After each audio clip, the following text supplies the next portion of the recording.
The birthday dinner that changed everything in Indianapolis. My name is Abigail Parker.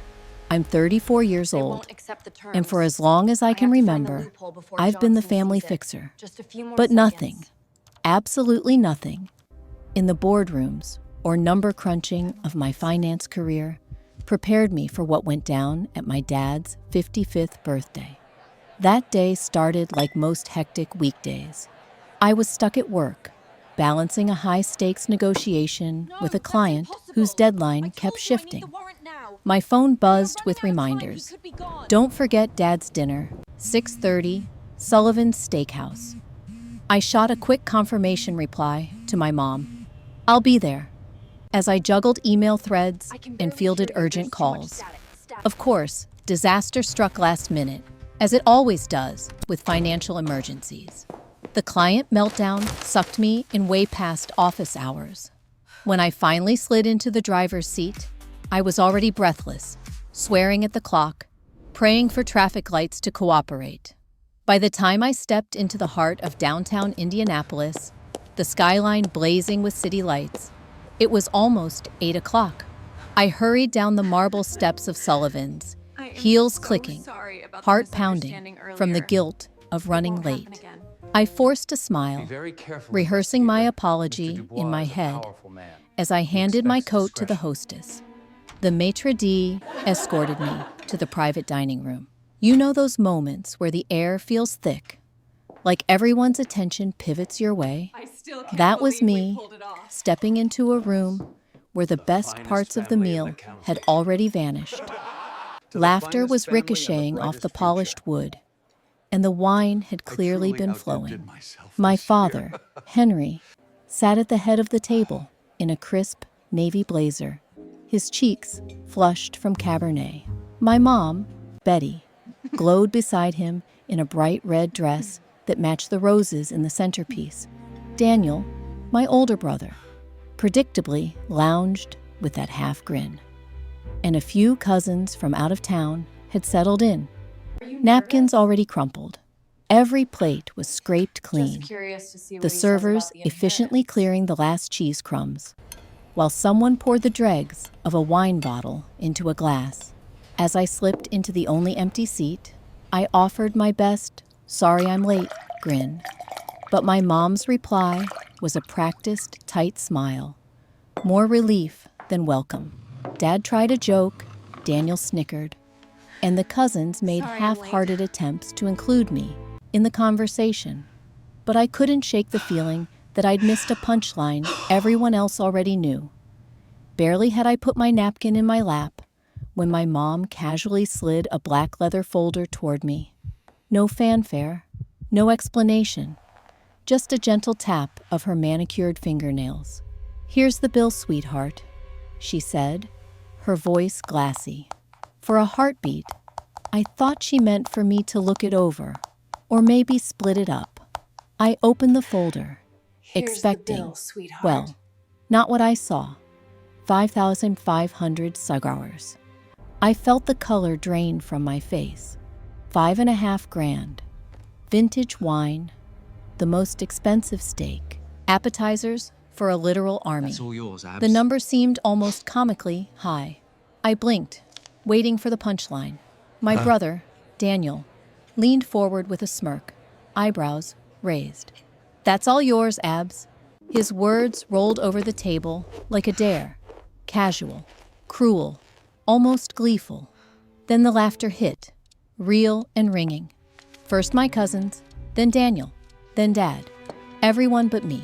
I waited a beat, hoping someone would wink, that this was all just a big family joke. But the punchline never came. The wine glasses clinked, but not in celebration, in expectation. I looked at every face, searching for a shred of embarrassment or protest. But all I saw was entitlement in a disturbing kind of comfort in how easily they could pin this on me. The waiter hovered, daring not to break the spell, as if he knew who the designated payer was. Even the room itself seemed to hold its breath, amplifying every shuffle and every giggle at my expense. My hands, usually so steady in client meetings, now trembled as I touched the corner of the folder. My mind flickered through every emergency wire transfer, every Venmo to my brother for essentials, every time Dad called me with that tone of voice that blended pride and guilt. Thanks, Daniel. This wasn't a dinner bill. It was a tab for years of family expectation. I tried to form words, but Daniel cut me off. Come on, Abby, don't act so surprised. You always take care of things. If you'll excuse Dad me, says I you're just doing need a great. moment. Time to share the love, right? It was the straw that broke me. The simmer of resentment I'd ignored over countless holidays, birthdays, and bailouts finally snapped tight. I took a slow breath, glanced at my untouched glass, and asked, "You really expect me to pay for all of this? I wasn't even here." My father gave me a gentle, patronizing smile, as if this was all a formality. That's what family does. You know we're proud of you, Abby. But the pride felt like a weight, a price tag. I looked at my mom, then Daniel, Are you okay, then the cousins, darling? none of whom were reaching for their wallets.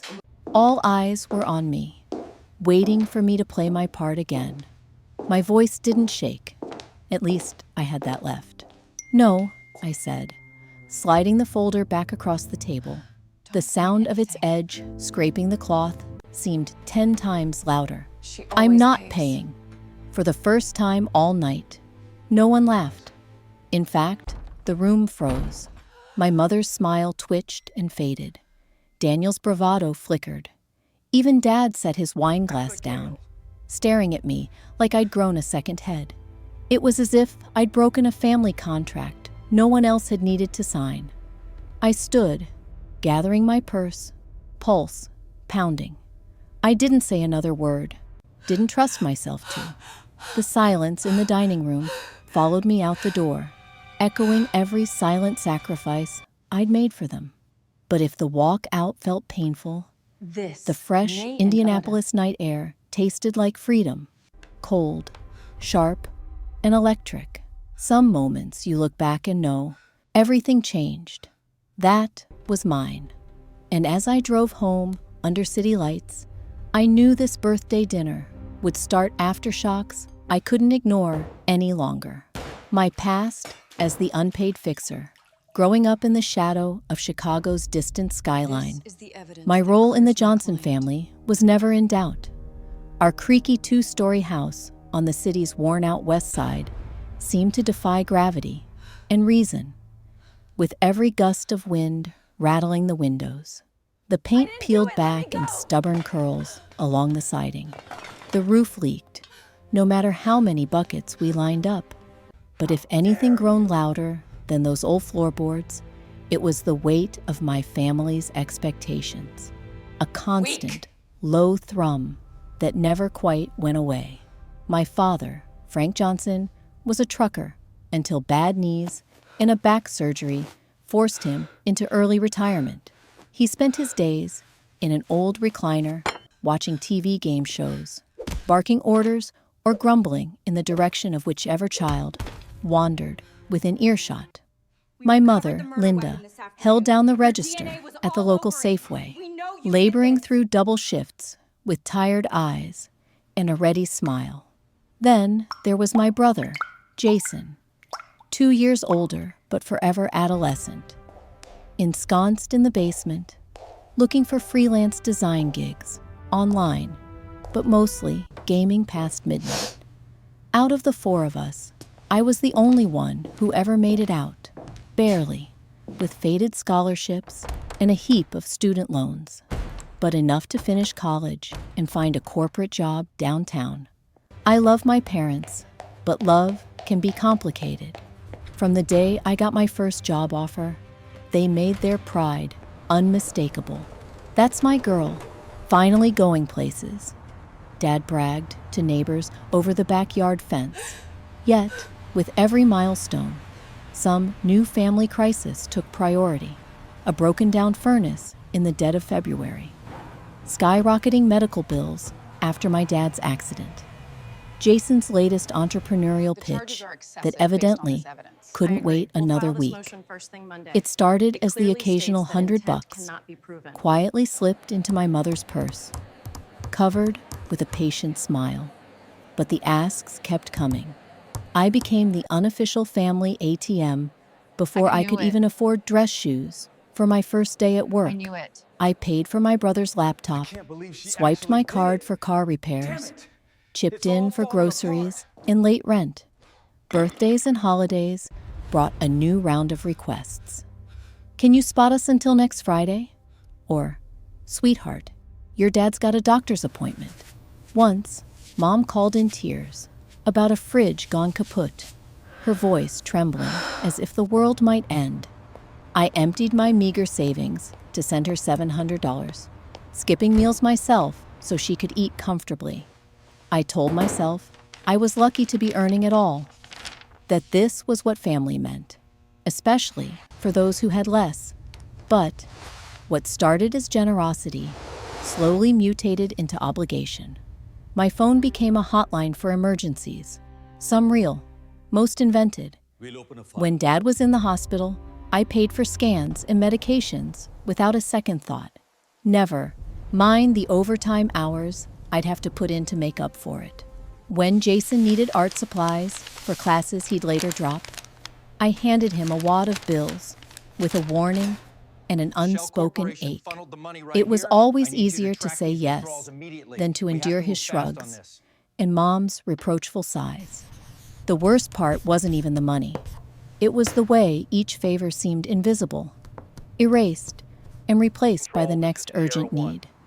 Gratitude was fleeting, mentioned offhand. Thanks, kid, before silence fell. The same silence that settled over our living room each evening, heavy with unspoken resentments. If I ever pushed back, guilt closed in quickly. Linda's voice would quiver, just so. Honey, you're the only one we can count on. You know Jason can't get a break. We raised you right, didn't we? I believed I was making life better for them, and maybe I was. But years slipped by, and each month bled into the next. One small emergency after another.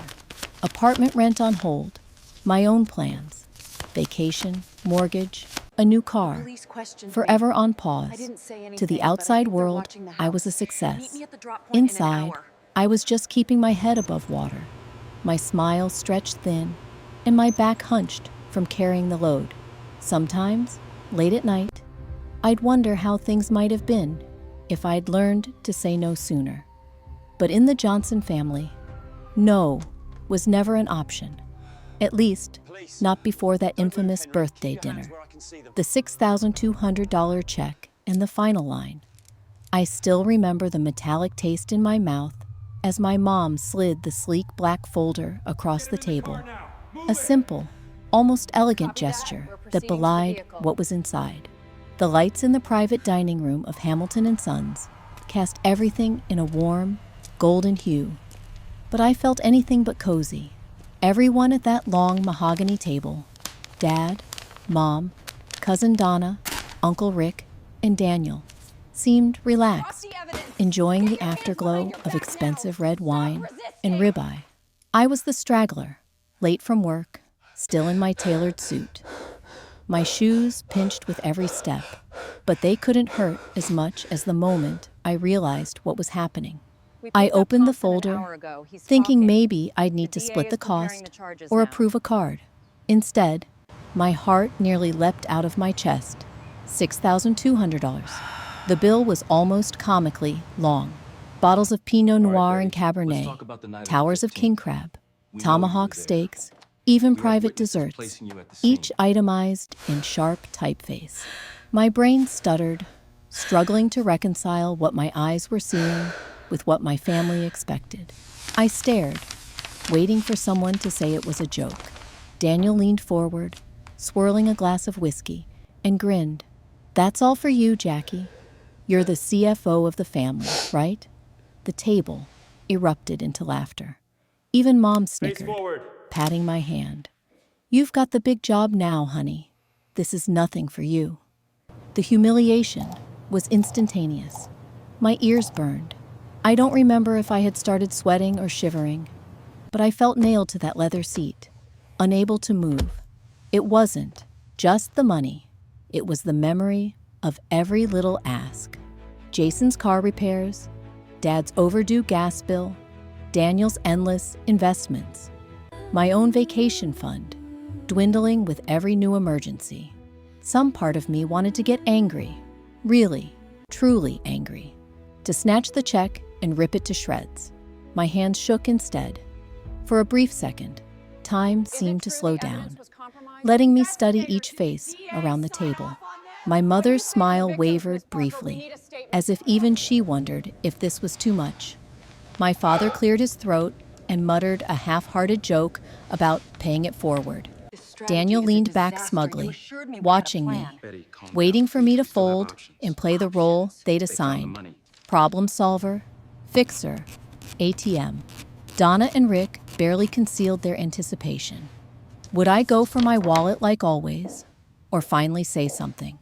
My throat tightened. You guys really expect me to pay for all of this? I wasn't even here for most of it.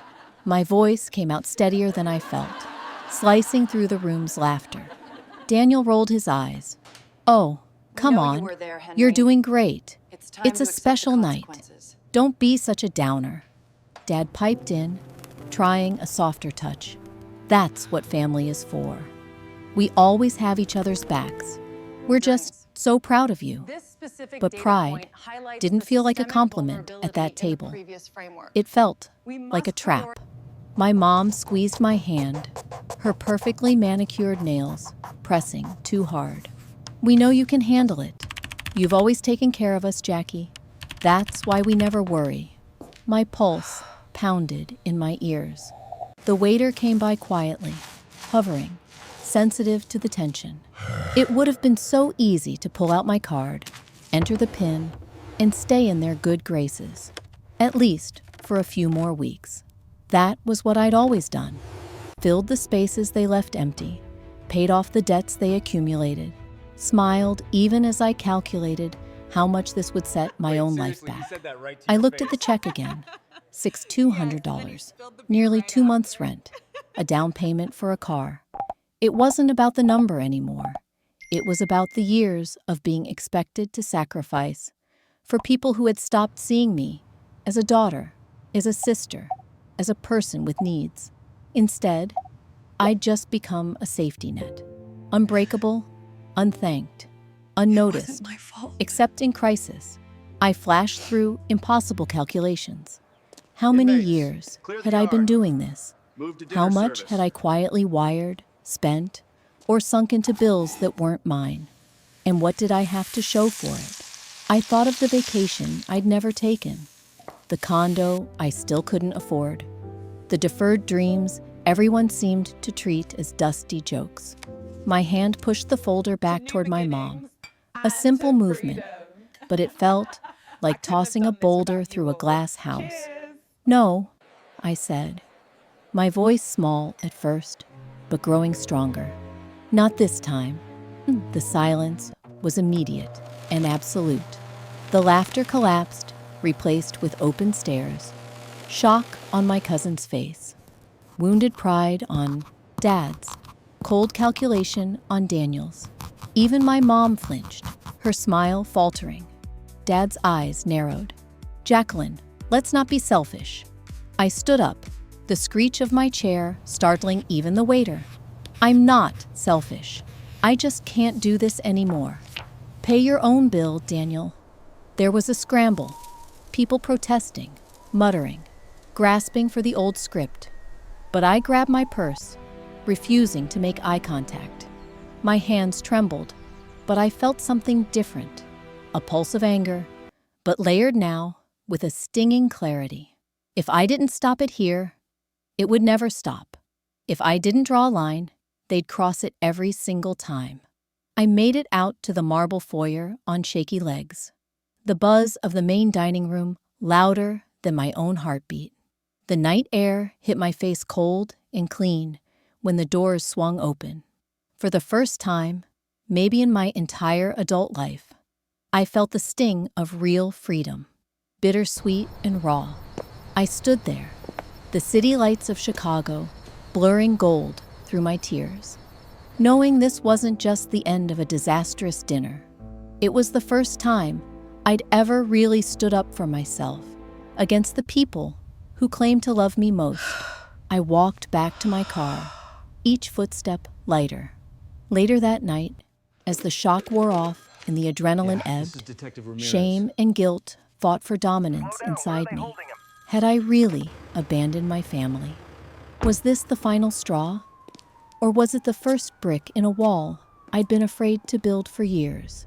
As I stared out the windshield at the city skyline, the answer wasn't clear. But I knew this. I'd drawn a line. And for once, I wasn't stepping back over it. The family's backlash and the war that followed. The morning after I walked out of that restaurant, my phone began buzzing before the sun rose over Chicago. 42 missed calls. My mother's name flashed brightest, always at the top of the list. Texts stacked up. So many, the notification bubbles blurred together. I didn't check them right away. It was easier to pretend the world still made sense.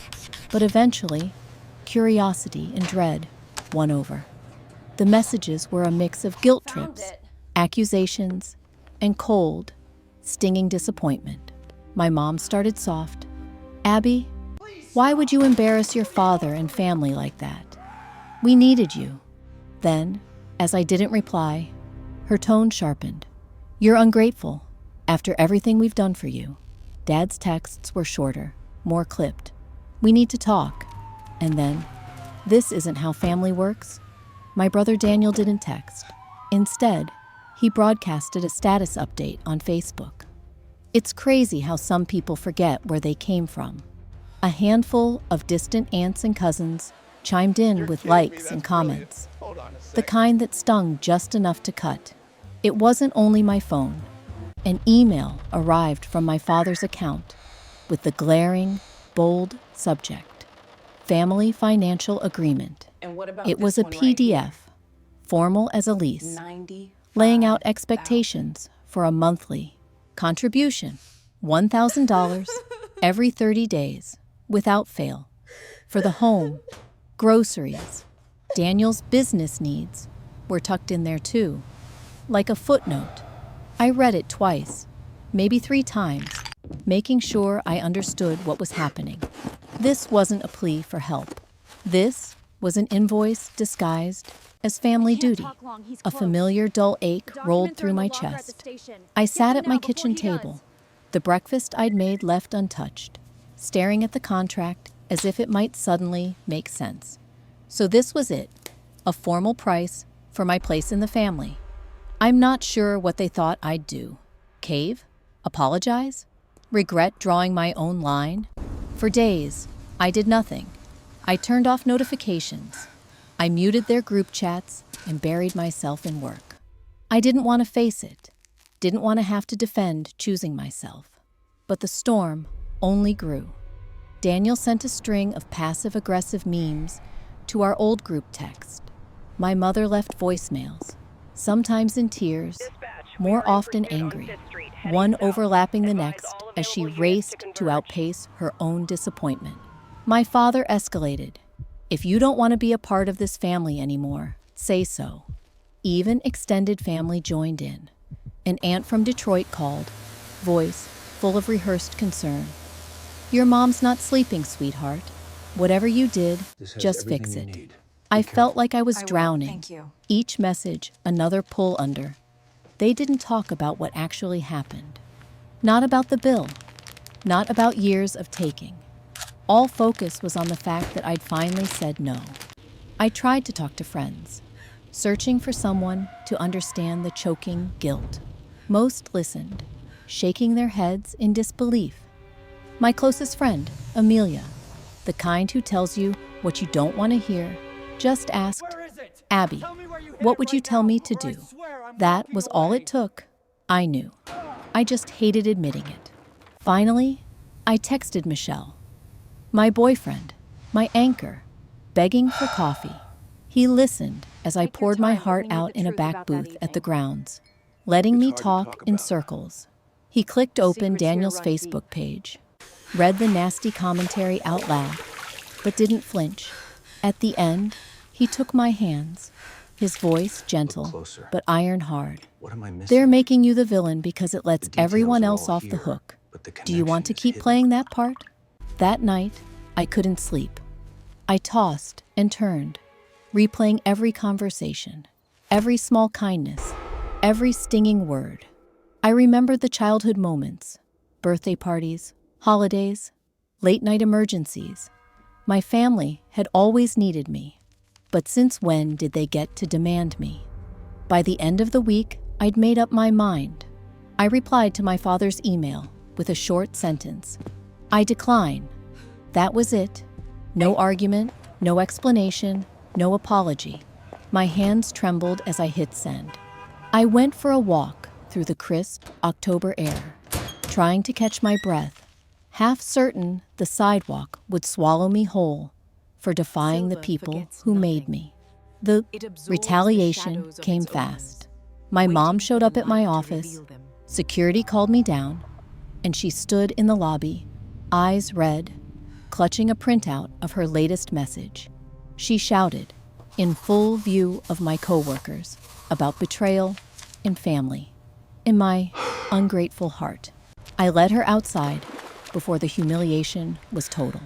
Mom, you can't do this, I whispered, but she wouldn't stop, accusing me of being cold, ambitious, distant. When I finally got her into a cab, my hands were shaking so hard I could barely hold my work badge. Inside, I could feel hot eyes on me as I returned to my desk. Whispers and well-meaning looks. Another kind of shame. At home, I locked the door extra tight. Daniel left another voicemail, his tone outright nasty this time. I hope your fancy finance job keeps you warm when nobody wants you around. I let it ring. Then I deleted it. I wondered if things could get worse. Tell me where you put it. I soon found out they could. My mother started calling my friends, asking them to talk some sense into me. A few got awkwardly silent around me. One even suggested maybe I was taking things too far. I changed my number, set new boundaries with everyone but the ones who truly got it. Then came my dad's final move. A group family intervention, scheduled without my agreement. I received a calendar invite in my inbox titled, Family Unity Meeting. No thank you. It felt like I was fighting a campaign with no end. Each day brought new skirmishes, 1,000 paper cuts to the old wound. Yet, for every fresh attack, I noticed the pain didn't last as long. I grew a little stronger, a little less afraid, with every boundary I doubled down on. I started talking to Dr. Ann Parker, a therapist recommended by a friend. She told me to expect anger, desperation, even smear campaigns. That's how systems keep themselves together, Abby. It wasn't about me. It was about their grip on the story. Oddly enough, the more extreme their tactics became, the more resolved I felt. Maybe for the first time in my life, I stopped caring about being the family favorite. I just wanted peace, quiet, and respect, not for my checkbook, but for myself. The backlash rolled on for weeks, each volley losing power. Old wounds ached, but finally began to close. When I looked in the mirror, I recognized the woman staring back. She was tired, sure, but she was finally, undeniably, free. The confrontation and the shocking secret unveiled. After weeks of silence, missed calls, and drafted messages left unsent, I finally accepted that avoiding my family wasn't going to make the storm pass. It was a late Sunday afternoon, at the edge of November, Chicago cold, pressing against the windows of my little apartment. My phone, face down on the coffee table, pinged with one more plaintive message from Mom. Abby, please, we need to talk, face to face. I hated how much her words twisted in my chest. Yet at the same time, There was a quietly brewing anger that pushed me to finally text back. Fine, I'll come over. Let's talk. The drive to my family's 2-story house, peeling white paint, sagging porch, the plastic Halloween spider webs still clinging to the front bushes, felt surreal, almost dreamlike. My hands shook against the cold steering wheel. The closer I got, the more I rehearsed what I would say that might finally let me claim my own ground. I half expected some new plea bargain or another guilt-drenched appeal. What I didn't expect was the truth still waiting to punch the air out of me. When I walked in, the lights were already on, the kitchen thick with the smell of reheated meatloaf. Mom was at the table, her hair pulled back in a way that meant business, and Dad's broad back faced me at the window. My brother Daniel sprawled on the couch, feet on the coffee table, eyes barely leaving his phone when I entered. I hovered quietly just inside the doorway, tension ratcheting up with each breath. Abigail. Mom's voice was gentle, brittle, as if she hoped honey would mask the blade. Thank you for coming. She gestured to the seat across from her. In an act that felt well rehearsed, Dad sat beside her, pushing a folder across the table, the same leather-bound one that had haunted me since that disastrous birthday dinner. Inside was the so-called family financial agreement, their printed plan for how much of my future income should become theirs. I didn't sit. Instead, I pressed my hands to the back of the chair and stared each of them in the eye. I read it. I'm not signing it. I won't pay for your bills, or Daniel's projects, or anything else. I am not your bank. For a moment, nobody spoke. Then Dad leaned forward, that old wounded pride sharpening his features. Abigail, we raised you, gave you everything. The least you can do. Stop, I said, voice trembling. You've gotten tens of thousands from me. Every loan, every gift. You never asked if I was okay. You just expected. Daniel didn't even look up. Maybe if you weren't so rich, you'd get it. Mom's eyes filled with tears. I almost felt sorry for her. We're family, Abby. Family pulls together. No, I replied, my lip quivering. What you mean is, you demand. You guilt-trip me every time. When does it end? Something snapped then. Daniel, for once, put down his phone, scowling. If Dad didn't have that secret 50 grand, maybe he'd need your help. The words hung in the air. Dad's face froze, and Mom's hand shot out, too late, towards Daniel, as if to snatch the words away. My breath caught. $50,000? Secret from me. While they were bleeding my savings dry, I felt the blood drain from my face. What are you talking about? Daniel rolled his eyes. You know, Dad's credit union account, the one he never uses. He said it was for emergencies, but Daniel. Mom cut him off, her voice laced with panic.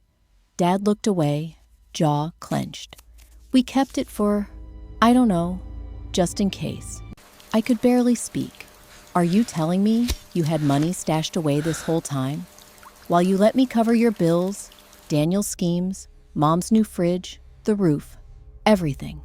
Dad's voice was defensive, wavering. It's our retirement. We never wanted to touch it unless it was the end of the world. Mom reached for my hand, her palm cold and small. We wanted to see if you'd be there for us, to test if you really cared. Just a little loyalty test. My vision blurred, a strange noise roaring in my ears. Rage, humiliation, a deep, bone-aching hurt, all at once. A test? I stammered. All those years of struggling, sacrificing my down payment, my vacations, working overtime for your emergencies. You mean it was just a test? Silence. I looked at Dad, expecting shame, but only found apologetic stubbornness. Daniel shrugged, unconcerned. I shoved the chair back, the screech splintering the stillness. No more. I'm done, I said, choking on the words as tears slipped down my cheeks. Whatever game you're playing, I'm not a piece anymore. Find someone else to bail you out. I grabbed my purse, stumbling for the door. Mom followed, calling after me. But her voice was small and plaintive now, stripped of all urgency. She begged. Dad tried to stand, wincing. Daniel called me a drama queen, laughing under his breath. I left them behind in that kitchen, the kitchen that had once smelled of birthday cake and Sunday pancakes, now soured by the acrid stench of betrayal. The door slammed behind me, the icy wind whipping down the block as I hurried to my car, keys jingling in my numb fingers. I sat behind the wheel, chest heaving. The truth burned in my mind. My own family had used me, not for survival, but to test a loyalty they never truly respected. I drove away without looking back, the city lights a blur through tears. Not just of anger, but of loss. The loss of who I thought they were. The loss of who I'd been. Dutiful, eager to earn their love with every dollar sent. But in the growing darkness, there was a current of something else. Cold, hard, liberating. I was free, finally, from the lie that had shaped my whole life. The test was over. I wasn't going to be graded by them anymore. Rebirth, therapy, investing in myself, and rebuilding my life. If you'd told me a year ago that I'd have to relearn how to live for myself, I would have laughed. Independence always seemed like something I could check off with a steady job in a Chicago apartment. But it wasn't until I severed the last emotional leash connecting me to my family's financial and psychological demands that the real work of reclaiming my life began. The first step was therapy. I found Dr. Karen Brown through a meticulously researched directory, drawn not just by her credentials, but by the reviews from other adults who'd grown up as family fixers. The first few sessions, I mostly just sat in her warmly lit office, hands clenched, heart pounding. I spilled everything. The birthday bill, the years of guilt-funded support, the anger, the ache, the terrifying sense of guilt that still clung to my skin, even as I tried to stand my ground. Dr. Brown didn't judge. She patiently helped me untangle the knots. Why did boundaries feel like betrayal? Why did I feel responsible for everyone's happiness but my own? Why was I so terrified that saying no made me less of a daughter? She gave me homework, journal prompts that forced me to look at every recurring family expectation I'd assumed was normal love. She made me construct, for the first time in years, a list of the things I wanted, not for my career, my parents, my brother, but for me. It was shockingly hard. My second project, also hard, was to face the financial aftermath. I scheduled a meeting with Maya Lee, a financial advisor who specialized in supporting adults tiptoeing out from under family obligations. I took piles of bank statements, digital logs, and years' worth of Venmo and Zelle transfers. Maya and I did the hard math. Over 5 years, I'd given away more than $27,000 to my family. That number stared back at me, both soul-crushing and bizarrely liberating.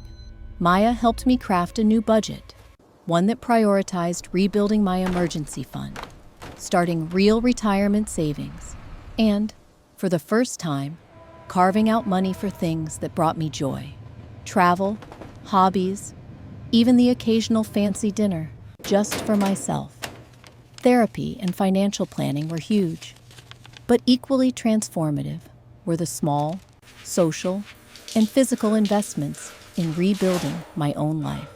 I started yoga, more for the promise of a quiet mind than for flexible limbs, but I was surprised at how the breathing and slow stretches helped me process the panic and grief. I forced myself to accept a couple of dinner invitations from friendly co-workers, Laura and Megan, discovering, to my amazement, how much lighter friendship felt when nobody needed a bailout or a loan.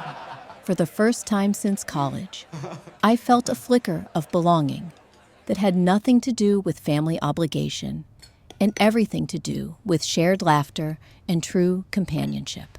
I also dove back into work with energy I hadn't felt in years, no longer juggling late-night phone calls begging for money, no more secret panic attacks before payday. With my mind clearer, I started to shine. I closed 2 major clients for the firm, gave a presentation that even my boss said was career-defining. And within 6 months, I was promoted to senior finance manager. My salary, finally mine alone, increased dramatically, and I made a private promise never to let it be siphoned away by guilt again. But the biggest shift wasn't about dollars or job titles. It was how I started to see myself. Dr. Brown reminded me, the stories we inherit about duty, sacrifice, and love only define us if we never question them. So I questioned everything.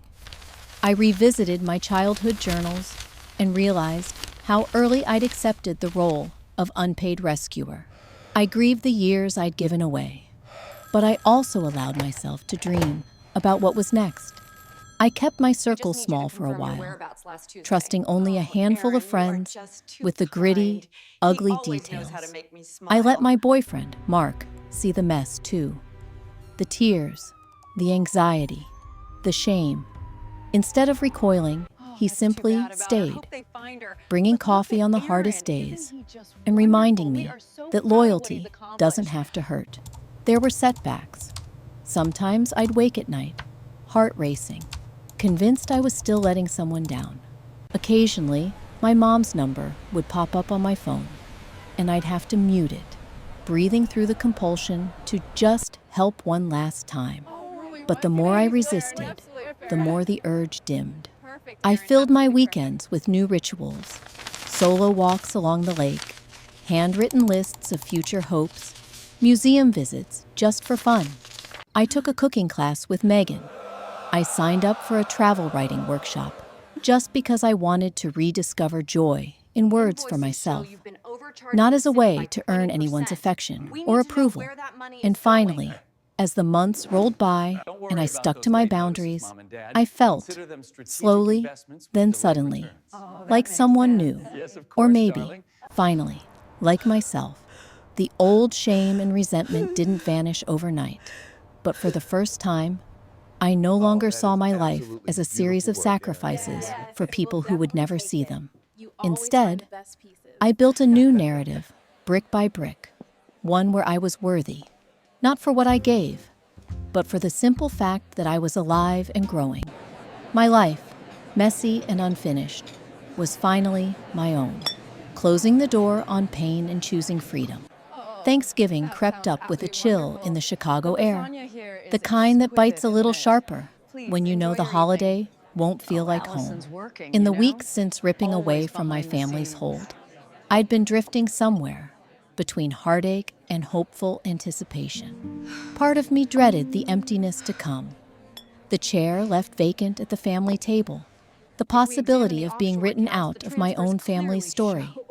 But another part, a growing, stubborn flame, was telling me that it was finally time to reclaim my life for good. The closest thing I had to a family invitation that year came from Grandpa James. At 80, he was one of the last gentle souls on my father's side, a taciturn old man, weathered by time and loss, who had always noticed when I lingered quietly after dinner to help with dishes, or asked for his stories on the porch. His invitation to Thanksgiving was simple, free from guilt or strings. Come by if you want. Doors open. Walking into his little home on the city's outskirts was both comfort and grief. A cracked linoleum floor, faded photographs of relatives both beloved and estranged. A living room that smelled faintly of cinnamon and old library books. When my parents and brother showed up with their same wary glances and practiced scripts, I half expected another scene. But Grandpa James set the tenor right, sliding me a mug of coffee and steering conversation gently away from debts and handouts. That night, when the familiar topic of who owed what to whom reared its head, Jason's car broke down again, you know, my mother began, already glancing my way. I met her gaze square and simply said, "I can't help." I expected the air to spark and the room to fracture, but instead, Grandpa broke the silence, voice gravelly with age and authority. "Everyone has a right to say no. I learned that the hard way, and it nearly ruined me. Let the girl be." There was something in his eyes, pain, perhaps, but also a quiet pride. My family shifted, uncomfortable and unsure, the old patterns suddenly exposed in the warm kitchen light. For the first time in years, no one pressed further. The meal carried on. The world didn't end, and I realized with astonishment that not all bridges burn after boundaries are set. Some simply stand empty, waiting for new travelers. In the months following, news trickled in. We know you were there My that parents, forced to move into a smaller Just tell condo us what you without the saw. cushion of my paychecks. Jason, taking a warehouse job after another doomed art project. The family climate changed, but the world kept turning. There were no grand reconciliations, nor volcanic eruptions, just an awkward, wary truce, and a new, frayed quiet. Oddly, I didn't feel jubilation at their discomfort. I missed the fantasy of a family rescued back to wholeness by one person's love. But I breathed easier, knowing I'd finally stopped paying for that fantasy with my own emotional and financial starvation. Meanwhile, I poured my energy into crafting a reimagined life. I bought a tiny condo on the north side, a sunlit corner unit, low ceilings and creaky floors, but all mine. Moving day was a patchwork of real friends and new memories. Mark hauling boxes up 3 flights of stairs, Laura showing up with a casserole and a bottle of cheap champagne, Megan insisting on painting accent stripes in the living room, despite us all knowing we had no idea what we were doing. Every photograph I hung, every plant I repotted, every key I turned in the door was a kind of reclamation. Proof that for the first time, my sense of home could exist outside what my parents or brother demanded. Self-forgiveness was the hardest part. There were nights the guilt roared back, holidays where a quiet phone hurt, or lonely Fridays when I'd reach absent-mindedly for my mom's number, only to remember it wasn't safe to call. I missed the pieces of family that were good. Dad whistling old blues songs while setting up the Christmas tree. Mom's riddles after dinner. Jason's lopsided grin on his rare good days. Aaron. But I reminded myself, again and again, that nostalgia isn't a reason to return to harm. Instead, I built new rituals. Weekend morning coffee with Mark, our feet tangled, talking books and travel, dreaming futures that belong to us alone. Saturday bread making with Laura, burrowing fingers in dough and flour until the kitchen was a mess and the anxieties melted into laughter. Walks along the frozen lake alone, Let's talk about this wire transfer reciting right out loud the things I hoped for. $20,000 moving directly Adventures, into your private friendships, love unmarred by barter or bitterness. Slowly, the ache of what was lost grew smaller. Next to the growing joy of what I was building, work blossomed. As I took pride in milestones, I reached entirely for myself. My confidence grew. Not the brittle, armor-wearing pride I'd used to shield against family disappointment, but a softer, steadier self-worth. My colleagues noticed too. I was more present, more open to collaboration, more willing to share ideas with the team. Mark surprised me one night with weekend tickets to Montreal. I realized, halfway through an evening walk in Old Port, that it was the first trip I'd ever taken for fun, not as escape. When the anniversary of that infamous birthday dinner rolled around again, I didn't spend it revisiting old wounds. Instead, I hosted a small dinner in my new place for the friends who'd carried me through.